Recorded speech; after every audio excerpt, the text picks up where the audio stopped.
Bueno, continuamos esta parte de preparación para nuestras pruebas, examinando ahora unos términos correspondientes a la parte de matemática. Veníamos viendo un poco de geometría, un poco de estadística y ahora vamos a cerrar con dos cositas importantes que necesitamos ver en nuestra parte correspondiente a matemáticas, lo que tiene que ver con una función muy conocida, cómo hallar pues el vértice de esa función y además una relación entre algunos conjuntos numéricos que nosotros ya conocemos y que explicamos en un video inicial. Y en este caso vamos a hablar de la función cuadrática. Nosotros estuvimos hablando en algunos de nuestros videos sobre las distintas funciones, las funciones lineales, las funciones cuadráticas, exponenciales, etcétera. Pero acá se nos hizo importante volver a retomar la función cuadrática por dos características destacadas, y es el reconocer el vértice de la función, las coordenadas del vértice de la función y mirar hacia dónde abre y qué es lo que me permite mirar hacia dónde abre la parábola que me forma la función. Entonces vamos a definir. La forma general de una función cuadrática está así: f de x igual a ax más bx más c, donde a, b y c son números reales, ¿ok? A, b y c son números reales y x es mi variable. La gráfica de la función cuadrática siempre es una parábola. ¿Cómo así? Es una curva que tiene dos dimensiones y que tiene una forma, por decirlo de una manera coloquial, de U. Entonces puede estar abierta, como en este caso, hacia arriba, o puede en algunos casos estar abierta hacia abajo. La parábola básica que nosotros conocemos es f de x igual a x al cuadrado, es decir, no aparecen estos dos términos, el del término lineal y el término constante, sino solamente la cantidad al cuadrado, la variable elevada al cuadrado. ¿Cómo la vemos? Cuando es la forma básica la vemos así, con el vértice en el origen, súper sencillo, y sus diferentes pues aberturas. Ya cuando empezamos a agregar coeficiente para x cuadrado, agregamos un término lineal y agregamos un término constante, ya empieza a moverse la parábola. Ahora, ¿qué hace el coeficiente a delante de esa x al cuadrado, delante de mi variable cuadrática? Ojo, esa variable elevada al cuadrado es lo que me indica a mí que esa función es cuadrática, la misma palabra lo dice. Entonces, ¿qué me indica ese coeficiente a? Me indica en la ecuación general que la parábola se va a ampliar más o se va a volver más delgada. Si yo coloco pues una cantidad positiva mayor, un número entero, por decirlo así, la parábola se va a anchar. Pero si yo empiezo a colocar fracciones, un décimo, un cuarto, la parábola empieza a cerrarse un poco. O si el número es negativo, si esa cantidad es negativa, menos 2, menos un cuarto, le da la vuelta. O sea, voltea la parábola, es decir, que se ve abierta hacia abajo. Ahora, ¿qué es el vértice de una parábola? Que es importante recordarlo. El vértice es el punto de la parte más baja de nuestra forma de U, o la parte superior si la parábola está hacia abajo, o sea, si está abierta hacia la parte inferior. Entonces, en nuestro ejemplo, el vértice sería aquí, que en este caso coincide con el origen. Si tuviéramos nuestra parábola de vuelta, entonces tendríamos al revés o girada o hacia abajo, sería la palabra correcta, tenemos el vértice como en la parte superior. Listo. Ahora, para hallar las coordenadas del vértice necesitamos reconocer muy bien quién es el coeficiente A, quién es el coeficiente B y cómo hago pues la evaluación de esas cantidades.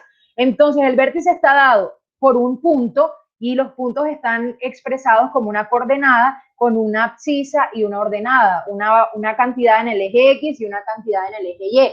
La cantidad en el eje X está dada por menos B, el coeficiente B, sobre 2 por el coeficiente A.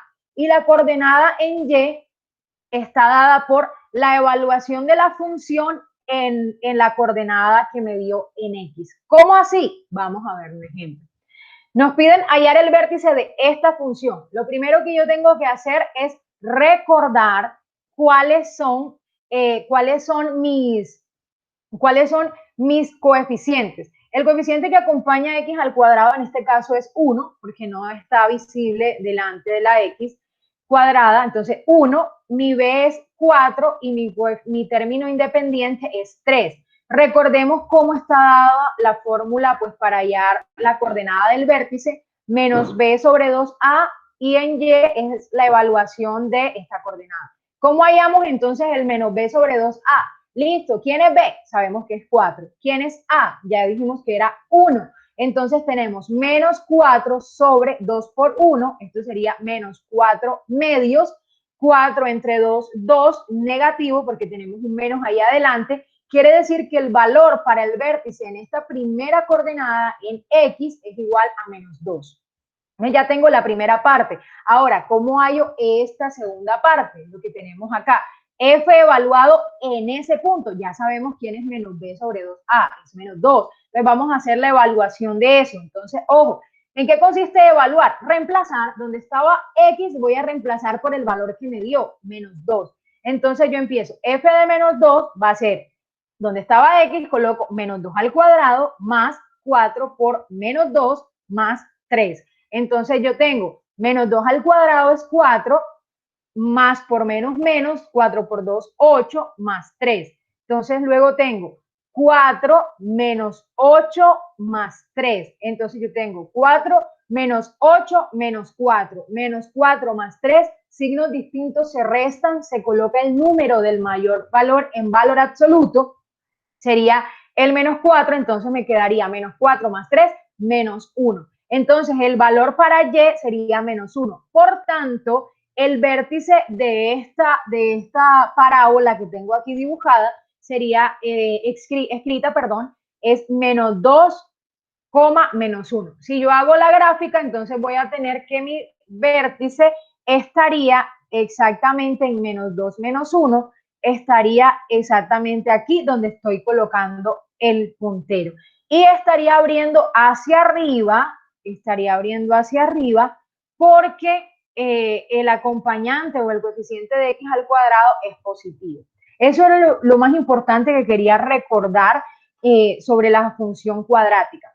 Y algo que también me parece importante mencionar es el conjunto, los distintos conjuntos numéricos, porque a veces nos confundimos. Ya nosotros pasamos de conocer los números naturales, luego fuimos avanzando y conocimos los enteros, luego fuimos avanzando y conocimos los racionales, luego aparecieron los irracionales y todos ellos forman el conjunto de los reales. Entonces recordemos, los números naturales están formados por el 0 y los números que son positivos. Los dígitos 1, 2, 3, 4, 5 y todas las relaciones que puede establecer entre ellos, 10, 20, 40, hasta infinito, positivo. Los enteros me están uniendo a los naturales ahora con todos los números negativos. Menos 1, menos 5, menos 500, menos 4.000, menos 2 millones. Los racionales ya me unen o me incluyen los naturales, los enteros, es decir, números positivos, negativos, el 0, las fracciones positivas y negativas, los números decimales, pero ojo, decimales finitos y decimales infinitos periódicos, ¿bien? ¿Por qué? Porque los no periódicos empiezan como a salirse del conjunto, porque yo no los puedo ni expresar como una fracción exactamente, o no puedo colocar la barrita en la parte superior para decir, bueno, hasta acá vamos a hacer una aproximación, no puedo. Entonces es ahí donde aparecen los irracionales, como ese conjunto de los decimales infinitos no periódicos, o de esas raíces que no son exactas, o de esos números trascendentes que también los puedo incluir allí. Pero todo eso hace parte de la familia de los números reales. Entonces, vamos a hacer una aclaración de los irracionales y por eso es necesario prestar atención allí, porque esos son como los que hemos visto que nos confunden muchas veces. Los reales no pueden escribirse como cocientes entre dos enteros. Los reales que no se pueden escribir como cocientes entre dos enteros son los que llamamos irracionales, es decir, que no los podemos expresar como una fracción o que no podemos dejarlos como un decimal finito o un decimal finito periódico. Entonces, por ejemplo, acá tenemos la raíz del 2, es 1.4142, 135 y sigue infinitamente sin repetirse sus cifras. Entonces, eso no lo podemos expresar como una fracción. Y el número pi, que es muy conocido y que muchas veces, incluso a la ligera, lo usamos como 3,14 y listo. Pero él realmente es 3,14, 15, 9, 2, 6 y sigue y sigue y sigue la cantidad. Entonces, la representación de un número irracional no termina ni se repite y por eso es importante, por eso es que lo representamos mediante una raíz o mediante un número trascendente como los que vemos o conocemos, y el número de Euler, el número phi, el número áureo. Simplemente los podemos aproximar, que es cuando los cortamos de alguna manera, que no es su valor completo, sino una aproximación. Esto es una cuñita que queríamos dejar allí claro en la parte de matemáticas para que no hayan confusiones al momento de reconocer entre los distintos conjuntos numéricos, especialmente los irracionales. Recuerda, los irracionales no se pueden escribir como cocientes de dos enteros, es decir, no los puedes ver como una fracción, los puedes expresar es como una raíz, pero ojo que no nos vayamos a confundir. Raíz de 4 es exacta, raíz de 4 es 2 o menos 2. Entonces, en los irracionales son el tipo de raíces que no son exactas, o los números que ya conocemos que tienen cifras decimales infinitas y que no se repiten, que no son periódicos. Entonces, agradecemos mucho por su atención y esperamos que les sean útiles estos conceptos que estamos brindándoles para seguir avanzando en el conocimiento de esta parte y la preparación para las pruebas.